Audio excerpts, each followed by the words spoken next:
북한과 러시아는 미국에 그렇게까지 큰 위협은 되지 않는다라는 식의 판단을 하고 있는 것 같아요. 그렇기 때문에 우리나라의 전략적인 중요성이라든가 이런 부분을 미국이 보는 입장에서 관점이 많이 달라진 것 같아요. 예전같이 우리 아니면은 어떻게 할래? 이게 안 통하는 상황이 된 거예요. 미국 입장에서는 북한과 러시아를 그렇게 헤비급 상대로 여기질 않고 그냥 뭐 경량급 정도 상대니까 그래 미국이 직접 상대 안 해도 돼. 미국의 위협은 아니니까 니들이 알아서 해. 이렇게 두는 포지션이 분명히 저는 있다고 생각해요. 그렇게 되면은 우리가 우리의 전략적인 지정학적인 위치 때문에 미국에 대해서 좀 강하게 나갈 수 있었던 부분이 상당히 약해졌어요. 네, 그렇기 때문에 이제 한미동맹 현대화가 방향을 좀 더 확실하게 잡아가고 있는 것 같아요. 다시 말하면 미국이 우리한테 원하는 게 좀 더 늘어나고 변화하고 있는 것 같습니다. 주요 키포인트들 몇 가지 좀 생각을 해보면 우선은 북한에 대한 재래식 억제는 한국에 좀 더 큰 역할을 해라 이런 요구를 하고 있는 것 같고요. 한미동맹의 범위를 예전에는 한반도에 좀 국한되어 있었잖아요. 북한을 막는 데 좀 국한되어 있었는데 이제는 아시아 전체를 좀 더 넓게 봐서는 국제안보에도 좀 더 기여를 해라 이런 방향성을 가지고 있습니다. 결국은 대중국 문제겠죠? 그렇죠. 이제 미국의 대아시아 전략의 핵심은 중국 견제고 거기에 따라서 뭐 한미동맹의 정책도 맞춰질 것 같고 하지만 이것이 기회가 될 것 같기도 합니다. 대표님께서 자주 강조하시듯이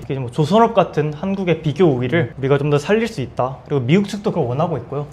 저는 최근에 좀 놀란 것 중에 하나가 호주가 중국과의 어떤 강한 마찰 이 과정에서 어떻게 보면 미국과 굉장히 밀착됐었잖아요. 그 과정에서 오커스 핵 잠수함을 개발하는 것을 사실 다 허용받았죠. 미국으로부터. 사실 이건 대단한 진전이거든요. 호주 입장에서는. 그러니까 우리도 핵 잠수함 전력이 필요하다는 이런 생각을 저는 갖고 있는데 호주를 보고 나서 아 이게 길이다라고 생각했었는데 제가 드리고 싶은 말씀은 최근 보면 미국은 호주에 대한 핵 잠수함을 제공하는 것 작년에 했던 말하고 좀 다르게 번복하는 듯한 뉘앙스가 있어요. 그런 상황이 있지 않습니까? 네, 맞습니다. 이제 오커스라고 하면 2021년이죠. 당시에 바이든 행정부가 영국과 함께 호주에 핵 추진 잠수함 기술을 이전하겠다. 핵 추진 잠수함 만드는 걸 도와주겠다고 이제 합의를 한 내용인데요. 최근에는 살짝 제동이 걸렸습니다. 아까 계속 말씀드린 콜비 차관이 오커스 이행을 좀 문제 삼은 건데요. 좀 의외죠, 사실은. 왜냐하면 호주는 아시아 전략의 핵심 축인데 그 이유는 뭐였을까요? 이유가 사실 되게 간단합니다.